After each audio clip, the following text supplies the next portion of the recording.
Ladies and gentlemen, welcome back to our next session for day 2, and we really hope you enjoyed that first session and you're enjoying the Aon Insight series. This next session focuses on how organisations can build brand and reputational risk resilience. And for those of you who've come to previous events, you would have seen some of our research in this area. Today, it gives me great pleasure to introduce Brett Anderson, the General Manager of Enterprise Risk at Flight Centre Travel Group, and also Damien Heiser, the Chief Customer Officer of Estia Health. Both Brett and Damien will provide us with a fascinating insight into how their organisations ensure they are prepared and ready to be able to manage a crisis if and when one occurs. It's also fair to say that both the travel and aged care businesses or industries have been under the spotlight since the start of 2020, which has been exacerbated by the global pandemic. We're also going to explore this. Before we get some insights, though, from Brett and Damien, I'd like to pass over to Bruce Gordon, the Managing Director of Aon's Global and Corporate Business for Aon in Australia, to provide an overview of the latest independent brand and reputational risk research that is produced by Pentland Analytics and is sponsored by Aon. Thank you, Bruce. Thank you, Jason, and good morning, everybody. It's a pleasure and a privilege to be able to talk you through the 2020 refresh of the Reputation Crisis Data Bank, undertaken by Pentland Analytics, and as Jason said, sponsored by ourselves. This includes 40 years of research and 270 different brand and reputation crises suffered by organizations around the world. Now, I'm going to spend a little bit of time explaining how this first slide works, because you'll be seeing similar versions of it in a couple of minutes. So on the y-axis, we have a straightforward percentage of value gained or value lost from day 0 of each individual crisis. On the x-axis, you'll see what is in effect a trading year. It is 240 days, which is a year with the weekends knocked off. And what that shows is how individual stocks and the collection of each sample has prospered or suffered over an entire trading year. In the middle, you'll see the sample at issue, and this is the effective executive summary. So it's all 270 enterprises, how they traded over a trading year, and you'll see that the yellow arrow speaks to a 20% decline amongst the losers. I'm using the word loser obviously as shorthand for the purposes of the presentation, and a 22% increase or recovery or bounce back for the winners. A couple of, I think, quite interesting issues emerging from this slide. The first is that the ratio of losers to winners across the entire sample is 2 to 1. There's 183 that have lost value, and there are only 87 that have gained. And the second thing is that those of you who attended the 2018 presentation of the Brand and Reputation Data Bank, you may recall that that study focused on the influence of social media as a component of the total risk makeup of brand and reputation. Now, it won't come as any surprise to all of you to understand that the amount of time you have to deal with a brand and reputation crisis has been much reduced by the presence of social media. 30 or 40 years ago, you probably had days, you certainly might have had weeks and possibly even months. And that time for hours and sometimes minutes. The other thing was that the influence of social media has increased the amplitude, by which I mean the gap between the average of winners and the average of losers. Again, I don't think that necessarily comes as a surprise, but the influence is marked and the evidence proved that to be the case. Now, we're now going to take a little bit of a tour through two components of the research. One is in relation to sector, industry sector that is, and the other is in relation to the sources of loss which characterize all of the brand and reputation crises in the research. So look at the wagon wheel, which represents the industry sectors from which those 270 examples have been derived. And you'll see that there's a fairly broad selection. Now, in an ideal world, it'd be lovely to think that every enterprise represented in this conference would be able to draw a direct lesson or two from their industry sector. That probably isn't possible because not everyone fits into these categories. So what I'm going to do is give you an example of the 5 sectors studied in 2020, and I'm picking the information technology sector. And the reason why I'm picking information technology is because everybody has got an exposure to the IT sector. It may be direct, it may be indirect, but everyone's involved. And this is what that IT sector slide looks like. Now, I hope you'll recognize the pattern, or the structure, if you like, that we talked about earlier on. Left-hand side is value creation or resumption and value destruction, and the x-axis is that trading year. And what we see here is a sample of 35. That's the central line. You can see N35. And this is interesting, I think, from a couple of perspectives. The first is that the sample is inverted in relation to the IT sector in that there are more winners than losers. You may recall that in the broader sample, there were mainly 2-to-1 losers over winners. In IT, it's different. There were 18 winners in this sample and only 12 losers. So it's 1.5 to 1 on the, I suppose, accretion side. The second thing that I think's interesting is that figure of 32% on the top light blue line. And the reason why that's interesting is that the resumption of value, the bounce back, if you like, post-event, is higher in the IT section than anywhere else. Now, I'll be able to show you that that's the case with the next exhibit, because this, if you like, is a summary of the entire 2020 research in relation to the performance of 5 industry sectors which were actually under review. So the bottom line in the darker blue, you'll be able to see it's the 270 and the figures in terms of winners and losers with which you're already familiar. And if you go to the information technology component, you'll see the figure of 32%, which I've just referenced in the prior exhibit, is the highest, quite markedly, the highest of any of the sectors from the 2020 study. There are a couple of other issues which I'm going to highlight, which I also think are fairly interesting. So if you go to the second bottom line, you'll see the energy sector characterized there. And there are a couple, I think, really interesting things here. The first is that the bounce back or resumption of value for energy is actually the median reading. It's unremarkable in some respects. It's the median. But if you go to the loser column, you'll see that energy is markedly the least vulnerable in terms of enterprise value to brand and reputation crises. I'll ask you just to hold on to that for a second, because I want to contrast it with the pharmaceutical and life sciences sector, which is the middle one in this table. And that paints a very, very different picture, because as you can see from the figures, they got the most to get, the most to lose, and the least to gain. And if we start picking that apart and think why, well, I'll just give you a personal narrative, if you like. When I go to the petrol station to fill up my car, I don't care where the oil came from, I don't care where it was refined, and I don't care, frankly, who's retailing it to me. And when I go home or come into the office and I turn the light on, I don't care whether how the electricity was generated necessarily. I certainly don't care who's retailing it to me. I just want the light to go on. If you contrast that with the pharmaceuticals and life sciences sector, I mean, these are products designed to have an impact on biological systems.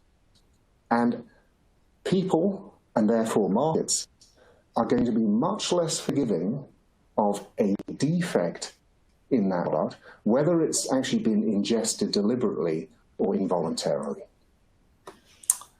I said we were going to look at cause, and we're going to look at cause briefly now. So of those 270 events, which we've already looked at, all of them can be resolved into the causes shown in this wagon wheel. Now, I'm going to pick out cyber simply because, again, all of us, every organization, every individual, is actually subject to cyber risk. But before I do that, I'd just like to pick out a couple of other, I think, interesting components in this wagon wheel. The first is that the biggest single component, which you can see graphically, is around governance and business practices. And at the end of the day, that is about people. It's about conduct risk. It's about people either not doing what they should be doing, or doing what they shouldn't be doing. It also speaks to risk culture, how people behave when they're not being watched. And in terms of risk issues with which clients are wrestling, and with which I guess I like to think we can be very helpful, those are ones that are probably getting more attention than any other right now. And it's most particularly the case because if you look at causation here, all of those causes, at the end of the day, they're about people. All of them. Again, I think pretty interesting stuff. So I said I'd just pick out cyber because we've all gotten exposure to cyber. So what does this look like? Well, we've got 25 in the sample for cyber risk. And in this regard, the distribution reverts to the, I suppose, expected distribution from the big population of 270. We saw with information technology that the distribution inverted.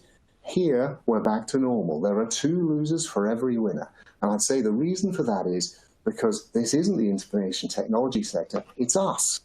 It's you, and it's me, and it's our respective organizations. And again, just to show that we're using live ammunition here, that depletion in value, the yellow line and the yellow arrow, that accounts for $367 billion of enterprise value destroyed. I'm going to be handing back the microphone to Jason in just a second, but before I do, what's the punchline from this research? What does the 2020 research actually affirm and guide us towards? Well, this again, if you like, is the punchline about what works and what doesn't work, and it's rendered in blissfully straightforward plain English. It speaks to preparedness and leadership and communication and action and change. And I think at an individual level and an organizational level and an entity level, I think we can all understand what that means. I'm just going to pick out, though, a couple of little highlights for your consideration. If you go to the winners column and you traverse down to the bottom at number 5 and the need for change, it speaks to true remorse. Now, those are incredibly powerful words to me. And in particular, where an event or an incident has resulted in fatalities or injuries or the compromise of public health, I can't think of a quality that's more needed in the resolution of that issue, true remorse. And then if we go to the debit side of the ledger and the losers, it's not the purpose of this discussion today to actually name names, and I have no intention of so doing. The research does. The research names them very explicitly in terms of cause and effect. But if this audience wanted an example of what not so good looks like, what I enjoin you to do is this. Just get onto Google, type in the expression, "I'd like my life back," and just traverse through the 4 pages of Google content that come out. On that note, I'm going to hand the microphone back to Jason and to our distinguished panel. Thank you, Bruce, and thank you for that wonderful overview of the Pentland Analytics research around brand and reputational risk, which was very, very helpful. So we hope that sets some context for our audience and gives everyone a flavour for the depth of research that's available to help you as you think through brand and reputational risk and resilience. And by the way, all of this research that Bruce has just taken us through is available on our Aon Insight series platform, and you can download it. So now I'm really looking forward to learning more from Damien and Brett about their respective organisations and how they deal with brand and reputational risk. So to get things started, firstly, let's hear from Estia Health. And Damien, welcome to the Aon Insight series. And please tell us more about Estia Health and your role with the organisation. Thanks, Jason, and thanks to Aon for having me today. Estia Health, we're a residential aged care provider. As the delegates will see on the slide, we have coverage across the East Coast and in South Australia, so the four-state coverage, and approximately 69 residential aged care facilities. Close to 7,500 employees, so a big workforce.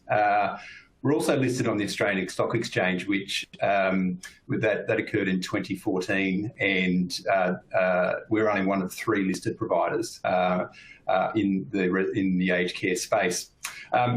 Very much a specialist residential aged care provider. We don't provide home care services, and we do provide a range of residential aged care services from permanent and respite care, as well as dementia care. I think it's important to say we as a company and also the sector, we look after older Australians at a very important time in their lives. The decision to move into residential aged care is a very emotional one. For residents, it's a perceived loss of independence, and for families, it's a guilt with that transition into residential aged care.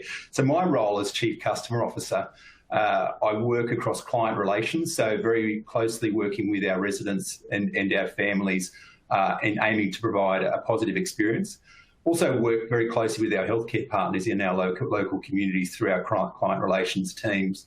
Also have marketing communications as well as hospitality and lifestyle. So very much those non-clinical services that our residents and our families judge their experience on when they come to live with us in residential aged care.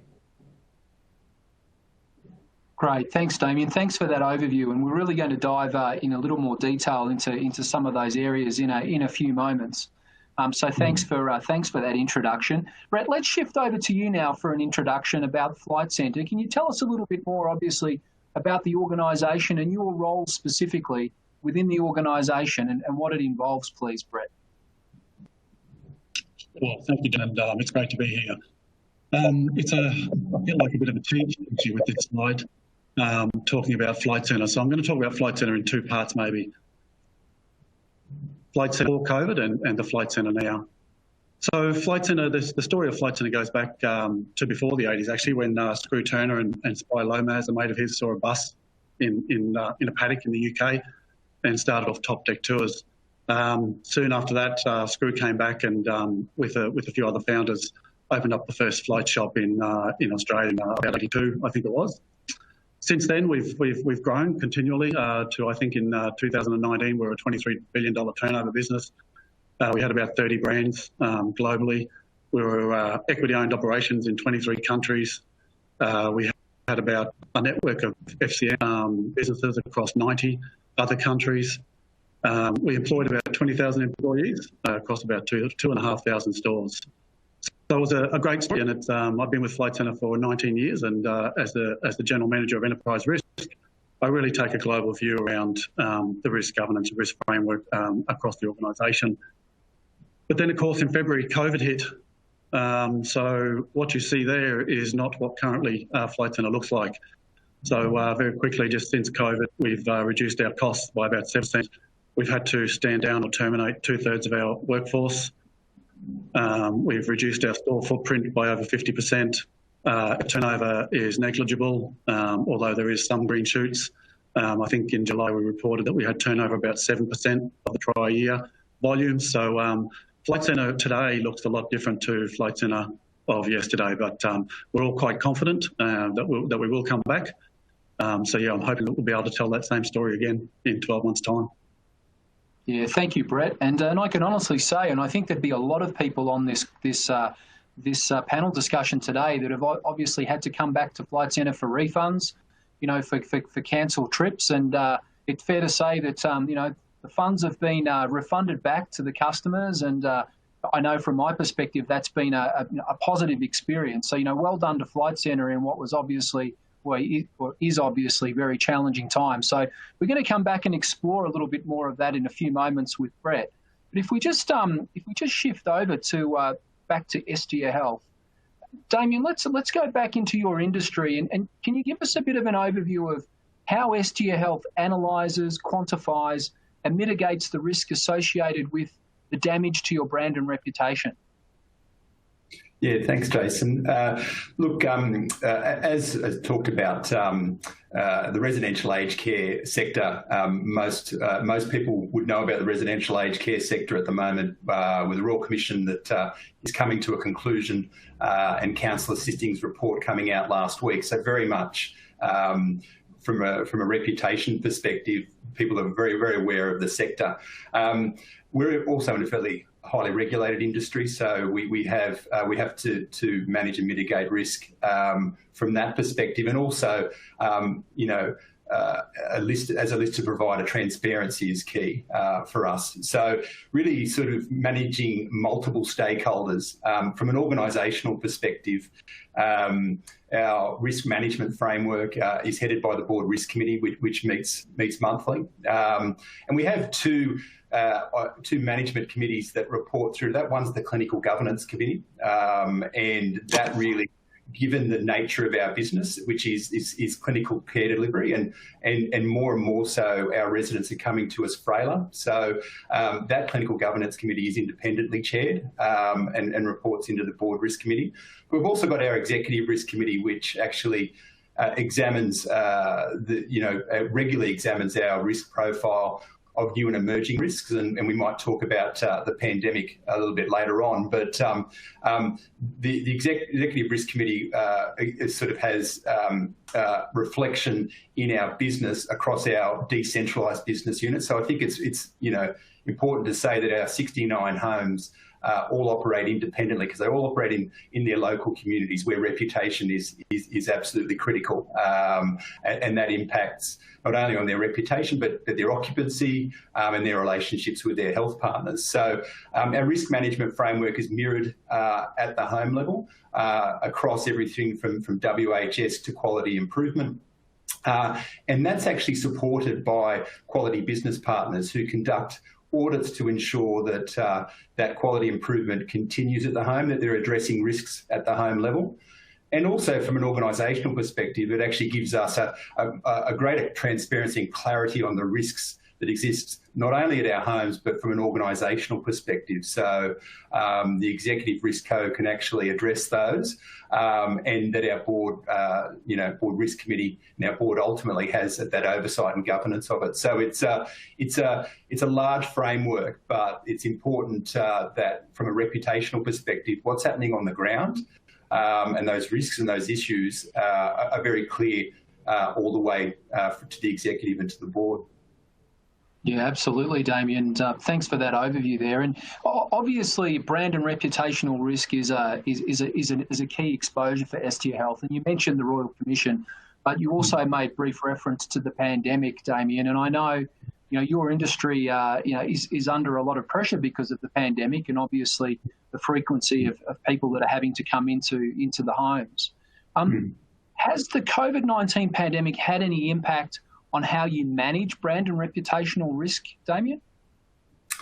Look, I think, and Bruce referenced, I guess, he was talking about the winners and the losers, and really, what elements that when it comes to managing that brand and reputational risk that the winners adopt. And I think the key thing around the pandemic is, has it, to answer your question, has it influenced how we approach managing the brand and reputational risk?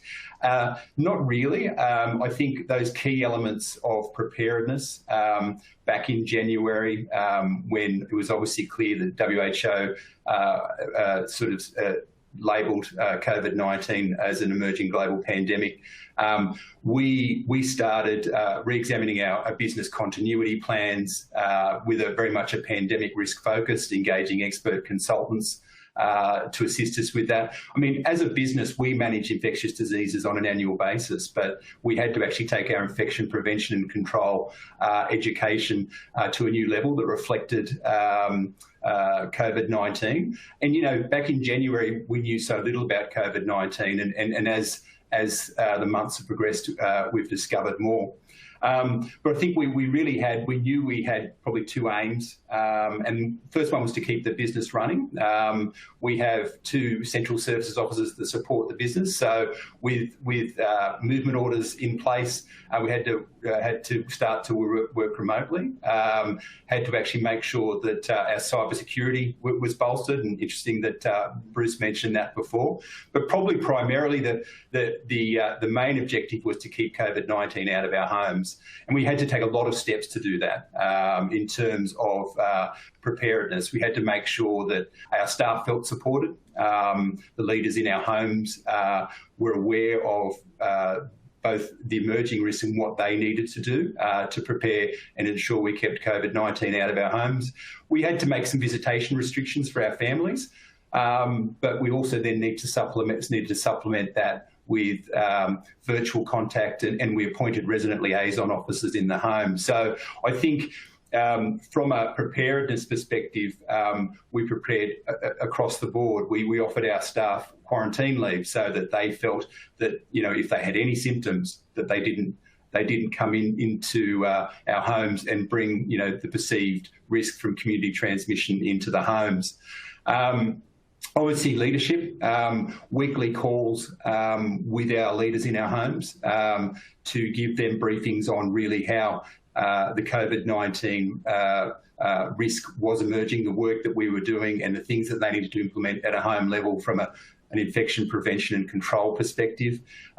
Personal protective equipment, very topical. Securing supply lines for PPE was critical. At a time when globally everybody was searching for PPE, so we managed to secure some strong PPE pipelines there. So that leadership element that Bruce talked to has been critical. Communication, ensuring that we communicated with our families, in particular, and our employees. These are our residents. Keeping our residents safe is the ultimate goal, and our employees as well. So making sure that they were adequately communicated. And then making sure we took action whenever there was a perceived outbreak. And I think, Jason, this is probably where the pandemic is, you know, and the second wave in Melbourne has really enhanced our focus on all of these elements in responding to a crisis, because, you know, I think the lockdown has ended in Melbourne after 111 days. Through those 111 days and just prior to that, we've got 27 homes in Melbourne, as people will see on the schematic that's up there on the slide. So we've got quite a few homes, and 20 of those, so the 27 in Victoria, but 20 of those are in Melbourne. We've actually had 6 outbreaks. So what that means is that more than one COVID positive case in 6 of our homes. And that has generally resulted in a range of only 1 or 2 residents or staff becoming infected to up to 24 or more residents and or staff becoming infected. And the insidious nature of this virus, it being asymptomatic, all of those preparations, all of those actions we had in play, this second wave in Melbourne with 6 outbreaks, some of them going, you know, at the same time, meant that we needed to actually take all of those elements of what makes a winner when it comes to managing brand and reputation up about 5 levels. So really the presence of our CEO, Ian Thorley, was critical in communicating with families. He and I, on a weekly basis, updated our families on the situation at each of those 6 outbreak homes. It's important to give transparency and factual information. A lot of media reporting on the aged care crisis, as it was termed, in Melbourne. So ensuring that we were in direct contact from the top of the organisation to our residents and our families and our employees. And then equally making sure that we had regular contact with families, employees from support teams that were dedicated to those outbreak sites. Our board did form a subcommittee early on in the pandemic, and in particular during this second wave in Melbourne, they were meeting sort of 3 to 4 times a week with the executive critical incident management team that was established early on in the piece as well. So having all of those preparedness, having the leadership there and that communication, and then taking action. Oftentimes you would have a staff member who may have been exposed, so they were awaiting a test, they'd been stood down, but we needed to take action in the home to make sure that we were prepared for what could be an outbreak. So taking that really decisive action has been critical. And then probably lastly, that commitment to change. It's been documented with 6 outbreaks. We have had deaths of our residents due to COVID-19. And Ian has had to and has wanted to and has made sure that he's called all of those families to pass on our condolences. Because we are quite remorseful that, that residents have passed away due to COVID-19. So it really is, those learnings that we've had from if you like, the first wave and our early preparedness, and then through this second wave in Melbourne, it's important that we take those forward to the rest of the organisation, which has been, to date, untouched by COVID-19. So there's another 52 odd of our residential aged care facilities that haven't had experience with COVID-19. Yeah, fantastic. Thanks for that overview, Damien. The other question, quick question I wanted to ask you before we move back to Brett is, it sounds like you're meticulously prepared for these types of scenarios, and obviously you've got a very high level of engagement all the way up to your CEO in terms of how to respond to a crisis. Do you do any simulation testing to ensure that the executive are well conditioned and prepared if something happens? Yeah, look, as I mentioned, with the learnings that we've gained over the year about COVID, about outbreak management in respect of COVID, we're actually conducting simulation testing as we speak across the network, where we're taking through our home leaders, our home managers through a half-day exercise, which takes them through a perceived positive result, what they need to do, the steps they need to do to set the home up, to lock the home down. Quite an intensive exercise, but from our CEO's perspective, from Ian's perspective, it's fair to say he's had quite a bit of on-the-job simulation testing over the last 3 to 4 months. But our Chief Operating Officer, myself, and our Chief Quality and Risk Officer sit in on all of those simulations. And we think it's a great investment because what we know and what we know works and what we've learned is important that we test that with the rest of the teams. Fantastic. Thanks, Damien. Great insights there around how you're working with your C-suite to ensure that you're prepared. And thanks again for those insights. So, Brett, let's move back to you now and back to Flight Centre. Obviously, a household name in Australia, and it's as much a tech company now as it is a retailer travel facilitator. How does Flight Centre analyse, quantify and mitigate the risk associated with damage to your brand and your reputation, Brett? Yeah, thanks, Nathan. I think this is primarily Flight Centre is a service company, and we provide a service between the supplier and the customer. So maintaining our customer, I suppose our customer and our people are our most important assets.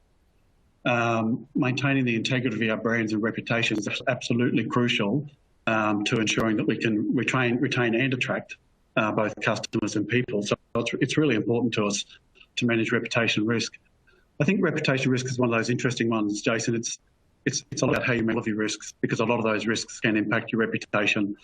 So we look at it as a whole risk management framework, I suppose, and I think our framework would be very similar to a lot of other people out there. We have similar governance structures. We have an audit and risk committee, the board, etc. And the reputational risk is certainly on our top 10 global risks, and therefore it does have the attention of both our senior exec, our task force, but also our board. I think what's interesting in Flight Centre is that our people our people are our number one philosophy, and our people are very proud to be part of FCTG. So everyone takes ownership in our reputation and our brand. And I suppose so you've got a lot of people who are trying to protect that. And I think that really underpins how we manage reputation risk. So when it comes to monitoring reputation, we do probably what most other people do. We use a lot of data. We do a lot of external benchmarking. We look at customer sentiment. We look at media. We're constantly watching social media, employee sentiment, which I think is a really important part, because you do have two primary, critical assets, I suppose, employees and customers. Regulation, what are the regulators saying? Are we getting any complaints through that channel? All of that sort of stuff we look at. Managing, I think what the primary thing that we use to drive or manage reputational risk is our culture, underpinned by our philosophies and our values and our people. It's been, they haven't really changed. I've been at Flight Centre for 19 years. Those have remained consistent all of that time and longer. And I think both Damien and Bruce have also touched on this. It's your preparedness, having your business continuity plans, having your disaster recovery plans, your crisis plans. It's taking action when you need to is critical. Communication, do not underestimate the importance of effective communication, and leadership, absolutely. So, pretty sort of probably standard responses, but I think that's how we sort of do it in Flight Centre. Yeah, great. Thanks, Brett. And when you reflect on what Bruce said earlier today about the technology sector, and obviously Flight Centre is very closely linked to technology, but also Bruce's comments around cyber incidents, Brett.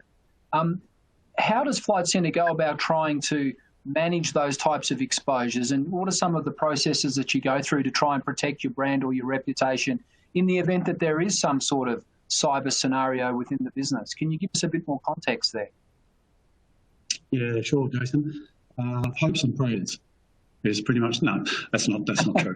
Obviously, we're heavily reliant on our technology systems and our communication platforms to fulfil our service. Without them, we can't deliver a ticket to a customer who's ready to jump on a plane. We can't communicate with our employees. We can't operate. So, again, maintaining our reliability or our reliance on the availability and the performance and reliability of our systems is critical. So when I was reflecting on this, I was thinking about what sort of experiences have we had in the past, and we have had, like most organisations, threats to both the availability of our technology, whether that be through breakdowns in communication systems or access to our own technology platforms. And of course, we have had our share of cyber events, like pretty much anyone that's probably on this forum. The consequences of not managing first and foremost are that the fact that you could be deserting a customer who's in need, or if it's a corporate customer travelling somewhere, or if it's a leisure company customer, particularly who, they've saved up their life savings to go on this holiday. And if you can't deliver at the right time, that's going to have a significant impact. So the big is going to be on them. But then, of course, you've also got the cost of rectifying the problem, whether that be from penalties or actually the administration.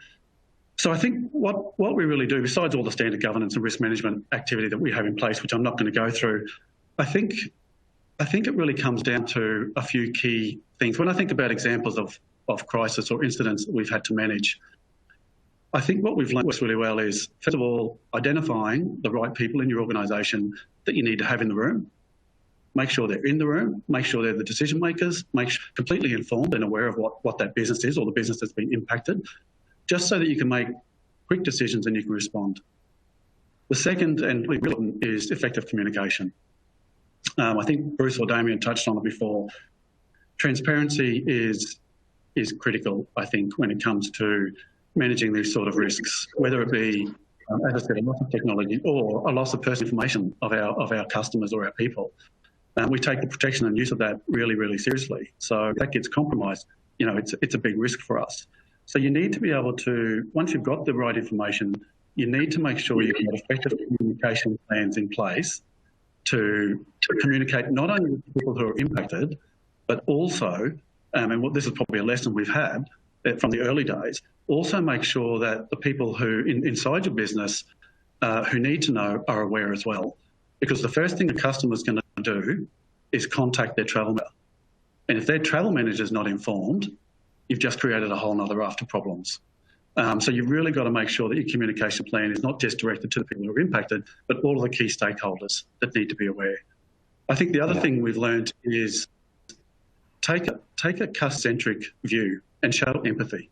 Look at it through the customer's eyes and make sure you're addressing it as they perceive this risk team. And then I think finally, a lot of the risks are probably third-party risks. And I think it's really important with third parties because they're going to go, especially in a crisis or a cyber event, they're going to be going through a whole heap of problems and pressure themselves, multi-tiered relationships, whether that be, CISO to CISO, legal to legal, ops to ops, risk to risk, whatever. Have multi-level relationships so you can manage that situation. Yeah, great feedback. Thanks for sharing that with us, Brett. We've actually got a question that's come in from the audience, and it directly links to the communication points that you were just making. And I'd like to ask you this question. It's basically saying, with brand and reputational risk never being more important, communication with customers and the media is critical. How has Flight Centre seen any changes to your communications approach in recent times during the pandemic? You got any reflections or perspectives there, Brett? It's been quite challenging, and I think anyone, certainly in Australia, who's been following the media would have probably experienced part of our story. Because regulators start to get involved because customer complaints, and certainly we touched on social media before. Social media is just so rapid. So we've certainly had to. We got competing challenges here, I suppose. You've got a reduced cost base, so you've got less resources, but you've also got higher priorities. Certainly in relation to communication. So you're trying to get that balance, and there's a lot of tension there. So we've certainly had to we've certainly had to really focus in on not just what customers are saying, but what regulators are saying. But at the same time, and that's that customer-centric view. But at the same time, we can only do what we can only do. So you're trying to balance that communication to meet the customer needs and the regulator needs or the stakeholder needs, but also manage the operation. So I don't think we've really changed our communication strategy too fundamentally, but we're certainly much more aware of what's out there, I suppose, in the world and how we respond to that. Yeah, great. Thanks, Brett. Bruce, I might just call back on you just to see, have you got any other perspectives or observations you'd like to make based on the feedback from both Damien and Brett before I look to wrap the session up? Sure. I think what both Damien and Brett spoke to was effectively an affirmation of that final slide in relation to the 5 behaviours which describe winners and losers. And if we actually start coming into more of the detail of the report itself, Jason, perhaps I can just offer a product perspective, an event perspective, and an entity perspective. So from a product perspective, and I will name a name on this occasion, a couple of decades ago, there was one sort of mineral water in the world, and it was Perrier. And in fact, you didn't have to say mineral water, you said, I'll have a Perrier. Now, they had a brand and reputation crisis. It was associated with contamination from the spring from which they draw water. It was contaminated with aromatics, benzene, in fact. And then the management or the non-management of the event started unwinding. So, for example, Perrier is naturally effervescent. It comes out of the ground fizzy. But in the publicity, they didn't bother saying, and by the way, we decompress it and then recompress it in the normal manner. And this unwound in a pre-social media environment over hours, days, and weeks. And the result of that, sadly, I'm afraid, I can't remember the last time I saw a bottle of Perrier or indeed an advert for Perrier. It used to define the sector. If you look at it from an event perspective, I'm going to pick Deepwater Horizon here. There was many more than one entity involved in Deepwater Horizon. But if you think about the fatalities, the injuries, the environmental impairment, which was on our television screens for days on end and still gushing into the Gulf of Mexico, and the leadership deficit around that, I think, again, it speaks to the conclusions we were talking about earlier on.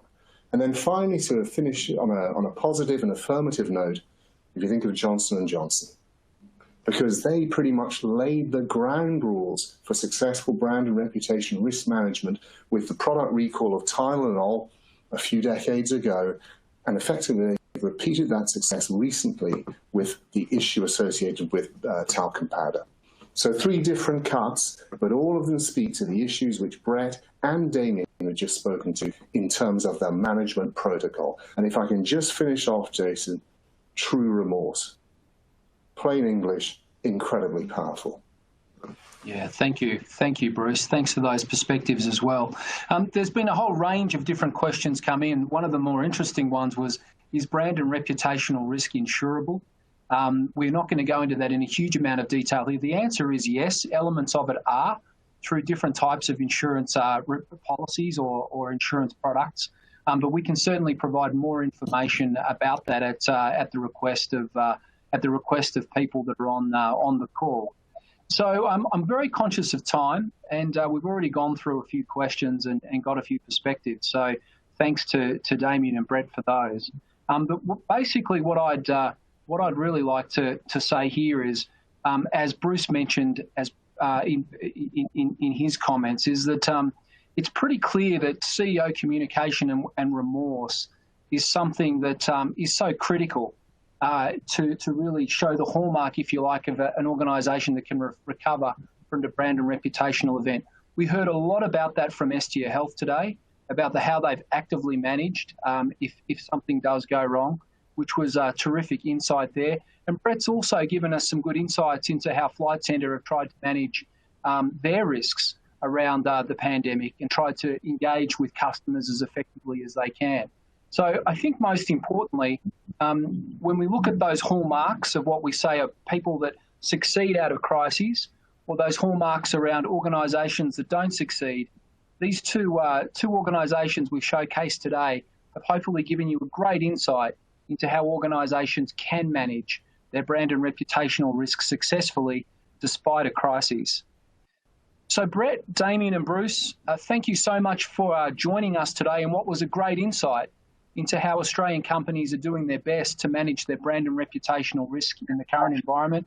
We really appreciate your insights today, and thanks again, and we look forward to seeing you at next year's Aon Insight series. So thank you, Damien, thank you, Brett, and of course, thank you, Bruce.